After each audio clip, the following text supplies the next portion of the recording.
Student, मैं नवीन देसवाल आप सभी प्रिय छात्रों और अध्यापकों का आपके अपने इस YouTube चैनल पर स्वागत करता हूं। आज का विषय हमारा 10वीं क्लास का तीसरा चैप्टर जो कि pair of linear equation in two variable है, इसके बारे में पढ़ने वाले हैं। इसको स्टार्ट करने से पहले हम कुछ बेसिक कंसेप्ट के बारे में पढ़ेंगे। सबसे पहले हमें यह पता होना चाहिए कि लीनियर इक्वेशन क्या होती है। जैसे कि आपने देखा होगा x प्लस 3 हमने इक्वेशन पुट कर दी इक्वल टू 0। लीनियर इक्वेशन होने के लिए सबसे पहली बात, जो वेरिएबल है उसकी पावर आपकी 1 होनी चाहिए, तभी एक लीनियर इक्वेशन बनती है। लेकिन यहाँ पर अगर हम बात करें तो देखो इसकी पावर कितनी है, 1 है, इसलिए यह क्या है, एक लीनियर इक्वेशन है। बट यहाँ पर हमारे पास में वेरिएबल केवल एक ही है। लेकिन हमें जो टॉपिक है हमारा वह दो वेरिएबल में गिवन है। इसके लिए हम एक और चीज लेते हैं, जैसे हमने लिख लिया 2x plus 3y equal to 5 and ये अगर हम इसके बारे में बात करते हैं तो देखो यहाँ पर x और y आपके पास दो वेरिएबल आ जाते हैं और इनकी पावर जो है वो भी 1 है, इसलिए ये कैसी है, आपकी लीनियर इक्वेशन आ जाती है। बट हमारे पास में पेयर के बारे में बात कर रखी है, पेयर के बारे में बात कर रखी है, तो इस तरह से हमें एक और इक्वेशन चाहिए, एक और इक्वेशन चाहिएगी। लिख लीजिए जैसे 3x plus 4y equal to हमने पुट कर लिया 9। इन दो इक्वेशन के बारे में इस प्रकार से हम ऐसी दो इक्वेशन या तीन इक्वेशन, इन इक्वेशन के बारे में हम पढ़ने वाले हैं इस चैप्टर के अंदर। अब बात आती है कि इनकी हमें जरूरत क्यों पड़ी। चलिए इसको एक एग्जांपल के थ्रू समझने की कोशिश करते हैं। 10वीं क्लास की हमने दो छात्राएं ले ली, इसका नाम अंजू रख लिया, अंजू, और दूसरी जो छात्रा है उसका नाम मंजू रख लिया। मान लीजिए अंजू के पास में 10 रुपए हैं और मंजू के पास में 12 रुपए हैं। समझ आ रही है बात, यहां तक कोई दिक्कत नहीं है। हमने क्या लिया कि अंजू के पास 10 रुपए और मंजू के पास 12 रुपए हैं। अंजू इन 10 रुपए का क्या करती है, एक पेन और 3 पेंसिल खरीदती है, और 3 पेंसिल लेके आती है, खरीदती है। जबकि मंजू क्या करती है, एक पेन और 4 पेंसिल लेके आती है। ये एक पेन और 4 पेंसिल खरीदती है। अब आपको ज्ञात करना पड़ जाए कि भाई बताइए एक पेन की कीमत कितनी है और एक पेंसिल की कीमत कितनी है।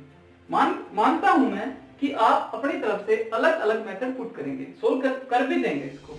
लेकिन इस तरह से कुछ एक इक्वेशन हमने सोल्व करने के लिए linear equation in two variable में सोल्व करनी होती है। तो चलिए इसको सोल्व करने के लिए हम क्या मान के चलते हैं, हम मानते हैं, माना एक पेन की कीमत, एक पेन की कीमत मान लेते हैं। एक पेन की कीमत जैसे हमने मान ली वही x रुपए, और इसी तरह से एक पेंसिल की कीमत, पेंसिल की कीमत हमने मान ली y रुपए। ठीक है, समझ आ रही है बात। अगर हम बात करें तो इसने क्या किया था, अंजू ने, इसके पास में टोटल 10 रुपए थे। एक पेन की कीमत हमने ली है x रुपए ले लिया, और 3 पेंसिल, इसने 3 पेंसिल खरीदी, एक पेन और 3 पेंसिल इसने खरीदी थी, तो 3 पेंसिल की कीमत हो जाएगी 3y। यहां तक कोई दिक्कत नहीं है मेरे ख्याल से। अब इन दोनों की टोटल कीमत कितनी हो गई, 10 रुपए, क्योंकि उसने 10 रुपए का सामान खरीदा था। इसी तरह से हमारे पास में एक और लड़की है जिसका नाम मंजू है। उसने क्या किया था कि एक पेन और 4 पेंसिल खरीदी थी, इसलिए ये आ जाएगा 4y, जो कि बराबर हो जाएगा 12 के। इन दो इक्वेशन को हम सोल्व करना इस चैप्टर में सीखेंगे। ये दो इक्वेशन आती हैं, इनको हम बोलते हैं अलजेब्रिक इक्वेशन या फिर बीजगणितीय जो समीकरण होते हैं वो ऐसे डिनोट किए जाते हैं। समझ आ गई बात। इस तरह से हमारे पास में सोल्व करने के लिए एक तो अलजेब्रिक मेथड होता है एम वाला, और एक हमारे पास में ग्राफिकल मेथड होता है जिसको मैं शॉर्ट फॉर्म में जीएम लिख रहा हूं। अलजेब्रिक मेथड और ज्योमेट्रिकल मेथड, दो तरह के मेथड के बारे में हम यहां पर बात करने वाले हैं। चलिए स्टार्ट करते हैं। अब हम एक स्टैंडर्ड फॉर्म लेके चलते हैं। सबसे पहले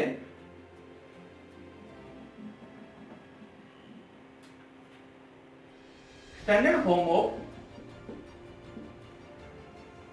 पेयर ऑफ लीनियर इक्वेशन ले लेते हैं, ठीक है, ऐसे कहते हैं, स्टैंडर्ड फॉर्म ज्यादा नहीं लिख रहे, स्टैंडर्ड फॉर्म ये हो जाएगा a1x plus b1y plus c1 equal to 0 और a2x plus b2y plus c2 equal to 0।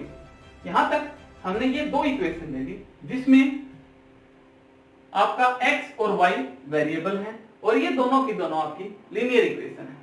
Linear equation होने के लिए, linear equation in two variable में होने के लिए आपके पास में एक और कंडीशन होगी, यहां पर आपके a1 एंड b1 ये दोनों नॉट इक्वल टू 0 होने चाहिए और a2 एंड b2 ये भी नॉट इक्वल टू 0 होना चाहिए। क्यों होना चाहिए? अगर ये है 0 बन जाता, इनमें मान लीजिए हमने एक 0 ले लिया, लेट a1 इक्वल टू हमने 0 पुट कर दिया, a1 को 0 पुट किया, तो इसी इक्वेशन में बात कीजिए, तो ये a1 की जगह हमने 0 रख लिया, इसके साथ में x है plus b1 y plus c1 equal to 0। तो 0 की x से मल्टीप्लाई करेंगे 0 हो जाएगा, 0 लिखने की जरूरत है नहीं, तो यहां हो जाएगा b1 y plus c1 equal to 0। तो आपके पास में किस तरह की इक्वेशन आ जाती है, समझ आ रही बात? यहां तक ये इक्वेशन आ गई।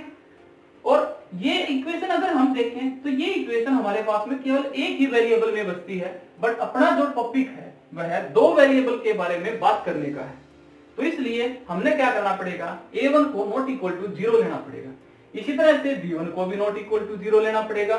समझ आ गई बात? अगर ये दोनों के दोनों नॉट इक्वल टू 0 होंगे तभी हम बोलेंगे कि ये जो इक्वेशन है linear equation in two variable में हो जाती है। चलिए अब इससे आगे बात करते हैं।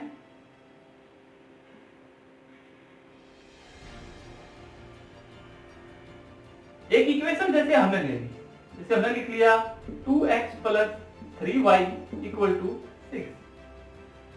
अब ये जो इक्वेशन है आपको पता है जनरली लाइन की इक्वेशन है, ठीक है, तो हमने इसके सॉल्यूशन फाइंड आउट करने हैं या फिर पॉइंट फाइंड आउट करने हैं कि यह जो लाइन है किस किस पॉइंट से पास करती है। पास करने के लिए लेट हमने x को इक्वल टू 0 पुट कर दिया, लेट x इक्वल टू 0, तो x की जगह 0 पुट किया, 2 into 0 plus 3y equal to 6, ये 0 हो गया, वही 0 हो गया, यहां बच गया आपका 3y equal to 6 and this will be equal to 2। तो यहां से आपके पास एक पॉइंट आता है, उस पॉइंट का नाम हमने रख लिया जैसे a, ये हो गया भाई आपका 0 2 पॉइंट। समझ आ गई बात? इसी तरह से अगर आपने x को 0 पुट किया है, हम मान के चलते हैं अगली बार, लेट मान के चलिए कि y इक्वल टू 0 पुट कर लिया इसी इक्वेशन के अंदर, y को जैसे 0 पुट किया तो ये आ गया आपके पास 2x प्लस 3, y की जगह आपने 0, यहां पर इक्वल टू 6। अब देखो ये 2x इक्वल टू हो गया आपका 6 के and x is equal to आपका 3 के हो जाता है। तो यहां से एक और पॉइंट निकल के आता है b पॉइंट, और b पॉइंट जिसमें x की वैल्यू तो आपकी 3 है और y की वैल्यू आपकी 0 है। समझ आ रही बात? अब चलिए बात करते हैं इसकी ग्राफिकली रिप्रेजेंटेशन की, ग्राफ पर कैसे डिनोट करेंगे। ग्राफ आपको आता है ये हमने हमारा x कोऑर्डिनेट, ये y, यहाँ पर आपका y डैश और ये आपका x डैश हो जाता है। ये देखो यहाँ पर x या ये जो बीच वाला बिंदु होता है इसको आप ओरिजिन पॉइंट बोलते हैं या फिर केंद्रक बिंदु बोला जाता है। ये आपका 1, ये 2, ये 3, 4, 5, 6, 7। इसी तरह से इधर के बारे में बात करेंगे -1, -2, -3, -4, -5। जैसे कि हमारे पॉइंट अगर हम चेक करें तो ये माइनस के नहीं है, हमने पॉजिटिव की तरफ भी ध्यान देना है। यहाँ पर ये 1, ये 2, ये 3, 4 एंड 5। चलिए अब इस लाइन को रिप्रेजेंट करते हैं ग्राफ पर या फिर प्लॉट करते हैं। पहला पॉइंट क्या था, ए जो पॉइंट था वो 0 2 है, जिसमें 0 का मतलब देखो पहले वाला जो पॉइंट होता है ये x के लिए होता है और जो बाद वाला है वो y के लिए होता है। चलिए यहाँ पर x का मान आपका 0 है तो 0 यहाँ होता है, y का मान 2 है तो y का मान 2 यानी कि यहाँ आ गया। समझ आ रही बात? अगले में 3 0 है तो ये 3 हो गया x का मान और 0 इस पूरे पर होता है y। ये दोनों पॉइंट होते हैं, इन दोनों पॉइंटों से पास करती हुई आपने एक लाइन ड्रॉ करनी है। समझ आ रही बात? यहां तक आपका कंप्लीट हो जाता है। तो ये जो आपकी इक्वेशन आएगी इस इक्वेशन को हम बोलेंगे कि ये 2x plus 3y equal to 6 line जो बनती है उसको रिप्रेजेंट करती है। ये आपने प्लॉट करती है। समझ आ गई बात यहाँ तक। इसको हम बात करते हैं graphically representation, GRAPHICE, graphically representation.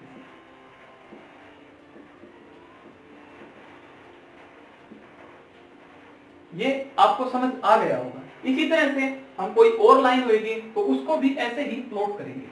समझ आ जाती है बात। अब चलते हैं इनके सॉल्यूशन की तरफ कि सॉल्यूशन कैसे हो सकते हैं। अब आप कैसे भी दो लाइनें लीजिए, दो लाइनें, एक जैसे ये लाइन ले ली हमने, इसी तरह से एक लाइन ऐसे हो सकती है। इसी में बात करें तो इसको थोड़ा सा हटा लेते हैं।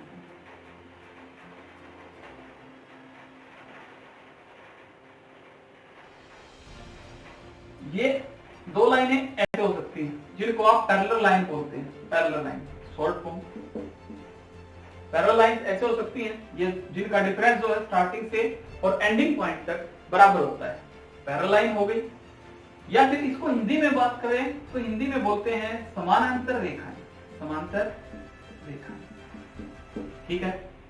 या फिर आपकी लाइनें कुछ ऐसे हो सकती हैं जिनके अंदर एक पॉइंट कॉमन आता है, एक पॉइंट कॉमन आ जाए। एक पॉइंट कॉमन आ जाए तो इसको हम बोलेंगे इंटरसेक्टिंग लाइन, इंटरसेक्टिंग लाइन। या फिर प्रतिच्छेदी रेखाएं, हिंदी में प्रतिच्छेदी रेखाएं।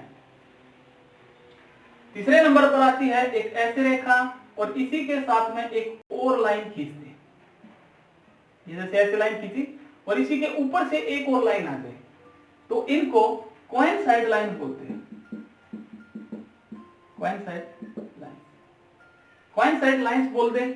या फिर हम इसको हिंदी में संपाती भी बोलते हैं, संपाती रेखाएं। इनके अगर एग्जांपल लें तो पहली लाइन जैसे पैरेलल लाइन का एग्जांपल हमने लेना है तो पैरेलल लाइन के एग्जांपल उस लाइन के पैरेलल लेने के लिए हम एक और लाइन ले लेते हैं। जैसे हमने पहली लाइन लिखी 2x plus 3y equal to 6 लिया, एक और लाइन ले लेते हैं जैसे 2x plus 3y equal to 12। तो ये जो अगर दोनों रेखाओं के हम प्लॉट करें, इसी प्रकार से अगर हम इसके भी पॉइंट निकालें, पहले वाली के तो हमने ड्रॉ कर रखा है, अब दूसरी को भी ड्रॉ करें तो देखो यहां से पॉइंट क्या आएंगे, ये जैसे फर्स्ट इक्वेशन, ये जैसे सेकंड इक्वेशन। फर्स्ट इक्वेशन के लिए हमने ग्राफ पहले ही बना रखा है, सेकंड इक्वेशन के बारे में बात करेंगे।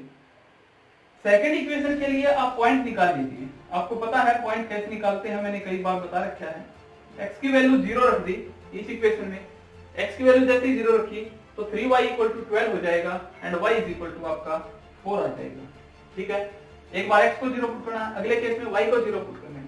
y को जैसे ही 0 पुट किया तो 2x बराबर 12 यानी x बराबर 6 हो जाएगा। समझ आ रही है कुछ बात? तो यानी इसके पॉइंट क्या है, 0 4। पहला जो पॉइंट आता है x की वैल्यू 0, y की वैल्यू 4 यानी ये पॉइंट आ गया। और अगले में 6 0 5 6 ये 6, ठीक है।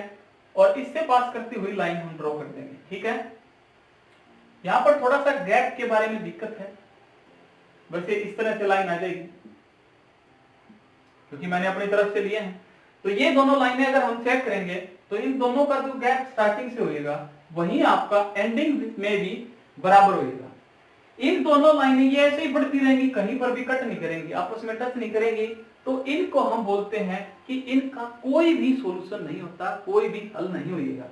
समझ आ गई बात? इन इक्वेशन के लिए कोई हल नहीं होता, कोई हल नहीं है, इनका कोई भी हल नहीं होगा। समझ आ रही बात? अब दूसरी बात आती है इंटरसेक्टिंग लाइन के लिए। मैं इसको रब कर रहा हूं, पहली इक्वेशन को सेम रख लेंगे, कोई दिक्कत नहीं है, बार बार ग्राफ नहीं बनाना पड़ेगा।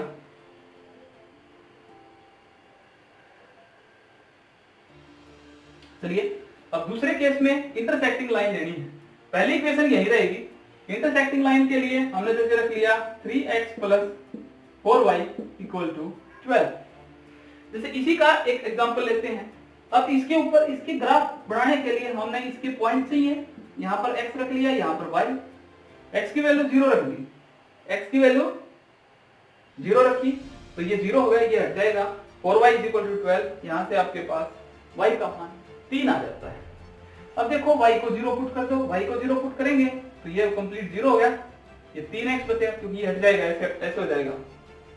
आप इसको ऐसे रख सकते हैं, या फिर ये 3x = 12 आएगा तो x का मान निकालना, ये 3 नीचे चला जाएगा, 12/3 यानी क्या बन गया 4। समझ आ गई बात? यहां तक मेरे ख्याल से कोई दिक्कत नहीं होनी चाहिए। अब देखो इसके लिए पॉइंट क्या है आपके पास, पॉइंट आते हैं, पहला पॉइंट 0,3 हो गया और दूसरा जो है यहाँ पर 4,0 आता है। तो 0,3 पॉइंट लीजिए जिसमें x की वैल्यू 0 है और y की वैल्यू 3 है, तो ये हमने एक पॉइंट ले लिया 0,3। दूसरा 4,0 जिसमें x का मान 4 है और y का मान 0 है। x का मान 4 यहां हो गया और y का मान 0 है, इसको आगे तक बढ़ा लो भाई। अब इस लाइन को जरा खींचिए,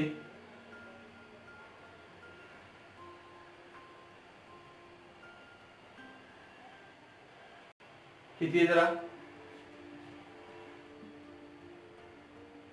इस लाइन को अगर हम बढ़ाएंगे तो ये लाइन आगे जाके कहीं ना कहीं कट जाएंगे, यानी इनका एक सॉल्यूशन कहीं ना कहीं से आएगा, इनका एक सॉल्यूशन हमारे पास आ जाता है। ठीक है, समझ आ रही है बात? इन लाइनों का हमारे पास क्या होएगा, एक सॉल्यूशन आ जाएगा।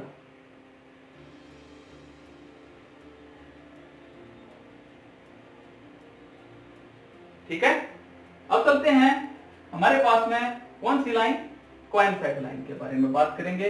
कोइंसाइड लाइन के बारे में बात करने के लिए हम एक और इक्वेशन ले लेते हैं। हमने पहली इक्वेशन क्या ली थी, 2x + 3y = 6। ठीक है, ये इक्वेशन ली थी। इसी को कोइंसाइड करने के लिए हम क्या करेंगे, यहां पर हमने 4x + 6y = 12, एक ये इक्वेशन और पुट कर दी। अगर हम इसके बारे में बात करें, इस लाइन के और इस लाइन के बारे में अगर हम बात करते हैं तो आप देख पाएंगे कि ये वाली जो लाइन है इस लाइन का डबल है, यानी इसका दुगुना। अगर इसको इस पूरी की पूरी लाइन को 2 से गुणा कर दें, देखो 2 से गुणा करेंगे 4x हो जाएगा, ये 6y हो जाएगा, ये बराबर 12 आ जाएगा, तो सेम आती है। यानी अगर एक लाइन, ये वाली लाइन इतनी है तो ये दूसरे वाली लाइन इससे थोड़ी सी डबल हो जाएगी, लेकिन आएगी इसी के ऊपर से ही, तो इसका ग्राफ बनेगा वो ऐसे बनेगा। समझ आ रही है बात? तो यहां तक अगर हम बात करते हैं, हमने यहां देखा कि पैरेलल लाइन जो होंगी उनका कोई भी सॉल्यूशन नहीं होता, कोई हल नहीं होता, तो इनको इनकंसिस्टेंट इंग्लिश में बोलते हैं, इनकंसिस्टेंट, जिनका कोई हल नहीं होता। अब जो ये रेखाएं हमने ली थी, इसका मतलब क्या है कि ये इंटरसेक्टिंग लाइन है, और इंटरसेक्टिंग लाइन है तो इसका मतलब क्या हो गया कि इसका कोई ना कोई सॉल्यूशन होएगा, क्योंकि ये आपस में कट करती हैं भाई। ठीक है, तो यहां पर एक सॉल्यूशन हो गया, एक पॉइंट पर कट कर रही है, तो ये यूनिक सॉल्यूशन बोला जाता है, या फिर इसके लिए हिंदी में बोलते हैं अद्वितीय हल, अद्वितीय हल। आगे आता है कोइंसाइड लाइन। देखो इसके अगर मान लीजिए हमने ये एक छोटी वाली जो रेखा ली थी पहले, ये ऐसे एक छोटी रेखा थी, इसके ऊपर तो कुछ ना कुछ पॉइंट हैं। अब दूसरी रेखा जो आती है वो भी इसी के ऊपर से आती है भाई, तो उसके भी पॉइंट आएंगे, तो इसका मतलब हमें नहीं पता कि कितने पॉइंट इनके बीच में आते हैं, तो इसलिए ये क्या हो गए, इनके इनफाइनाइट सॉल्यूशन हो जाते हैं इस केस में, इनफाइनाइट सॉल्यूशन, या फिर हिंदी में बात करें तो हम बोलेंगे अनेक हल होते हैं।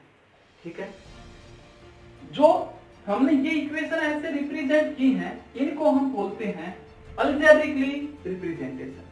ठीक है, और जो ये इक्वेशन हमने ऐसे लिखी हैं, जो ग्राफ से डिनोट की हैं, उनको बोलते हैं इनका ज्योमेट्रिक सॉल्यूशन।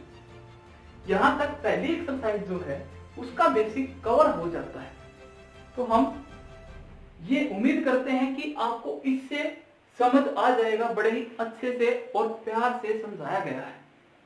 इसके बाद हम एक्सरसाइज स्टार्ट करेंगे कल से। ठीक है, यहां तक थैंक यू।